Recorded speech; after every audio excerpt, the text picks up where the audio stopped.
Noida, greater Noida और यमुना प्राधिकरण क्षेत्र में जमीनों की कीमतें आसमान छू रही हैं।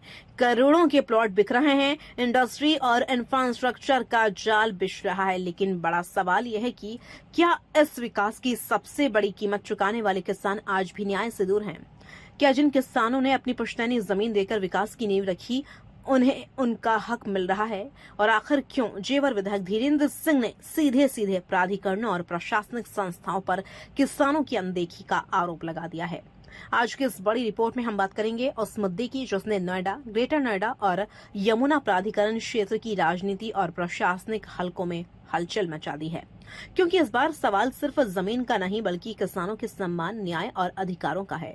जेवर विधायक धीरेन्द्र सिंह ने एक विस्तृत पत्र के जरिए बड़ा मुद्दा उठाया है।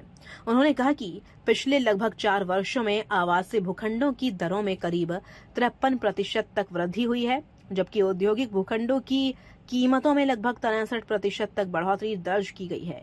यानी साफ है कि नोएडा, ग्रेटर नोएडा और यमुना प्राधिकरण क्षेत्र की जमीनों का बाजार मूल्य तेजी से बढ़ा है। लेकिन विधायक का आरोप है कि जब प्राधिकरण जमीनों को महंगे दामों पर बेचकर भारी राजस्व कमा रहे हैं तो किसानों को अभी पुराने सर्किट रेट और कम मुआवजे पर क्यों रोका जा रहा है? यही सवाल है पूरे क्षेत्र में चर्चा का विषय बन गया है। धीरेन्द्र सिंह ने कहा कि विकास परियोजनाओं का लाभ केवल संस्थागत निकायों तक सीमित नहीं रह सकता। उन्होंने साफ कहा, जिन किसानों ने अपनी पुश्तैनी भूमि देकर औद्योगिक और राष्ट्रीय विकास में योगदान दिया, उन्हें भी विकास में उचित भागीदारी मिलनी चाहिए। अब सवाल ये उठ रहा है कि क्या विकास का मॉडल केवल उद्योगपतियों और निवेशकों के लिए तैयार किया जा रहा है या फिर किसानों को भी उसका बराबर हिस्सा मिलेगा? विधायक का कहना है कि यदि किसान अपनी जमीन नहीं देते तो न एक्सप्रेसवे बनते, न इंडस्ट्रियल कॉरिडोर तैयार होते और न ही जेवर एयरपोर्ट जैसा मेगा प्रोजेक्ट खड़ा हो पाता।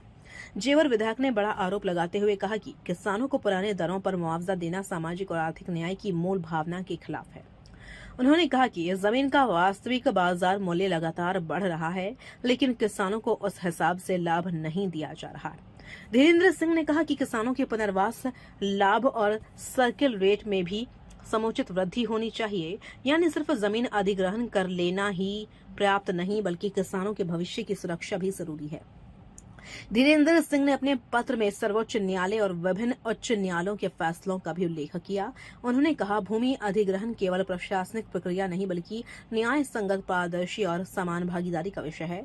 यानी विधायक का सीधा संकेत है कि किसानों के अधिकारों की अनदेखी केवल राजनीतिक मुद्दा नहीं बल्कि संवैधानिक और कानूनी बहस का विषय भी बन सकती है। जेवर विधायक ने प्रशासनिक संस्थाओं की कार्यशैली पर भी सवाल खड़े किए। उन्होंने कहा, प्राधिकरण केवल राजस्व अर्जित करने वाली संस्थाएं नहीं हो सकती। उन्होंने आरोप लगाया कि यदि प्राधिकरण उद्योगों और निवेशकों को सुविधाएं दे सकते हैं तो किसानों के वैध अधिकारों की अनदेखी क्यों? धीरेन्द्र सिंह ने यह भी कहा कि किसानों के लंबित मामलों को बार बार शासन के पास भेजना उचित नहीं है। अब आपको सुनाते हैं जेवर विधायक धीरेन्द्र सिंह ने क्या कहा। गौतम बुद्ध नगर के जो भी औद्योगिक विकास प्राधिकरण है वो अपने भूखंडों के रेट बढ़ाने के लिए स्वयं ही बोर्ड की मीटिंग करने के बाद उसे लागू कर देते हैं, क्योंकि उनका कहना है कि हम स्वायत्तशासी संस्थाएं और हमारे अपने नियम और उपनियम हैं। लेकिन मेरी समझ में ये नहीं आया कि किसानों के जो वर्षों से लंबित प्रकरण चल रहे हैं उन्हें वो बोर्ड में बैठक कर शासन को क्यों संदर्भित करते हैं।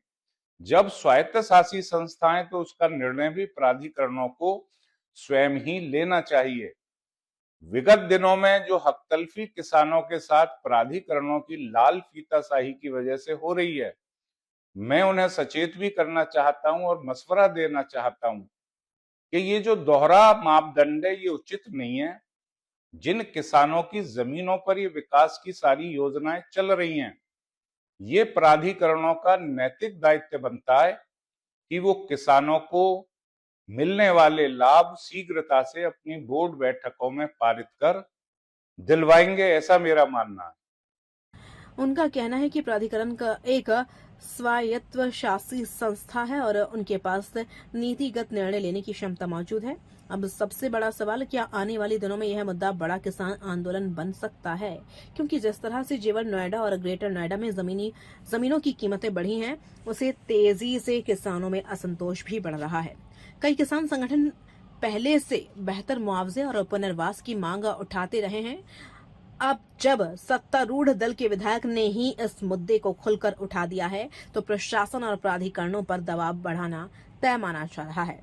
आज नोएडा और जेवर देश के सबसे बड़े विकास मॉडलों में गिने जाते हैं।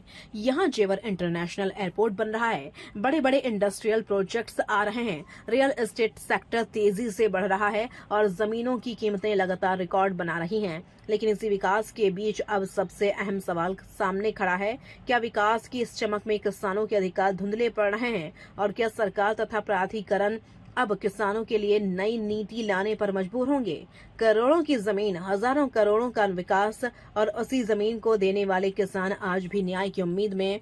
नोएडा और जेवर का ये मुद्दा सिर्फ मुआवजे का नहीं बल्कि विकास के मॉडल और किसानों की भागीदारी का बड़ा सवाल बन चुका है। अब देखना होगा कि क्या प्राधिकरण किसानों की मांगे मानते हैं, क्या सर्किल रेट और मुआवजे में बढ़ोतरी होगी या फिर ये मुद्दा आने वाले दिनों में बड़ा राजनीतिक और किसान आंदोलन बन जाएगा।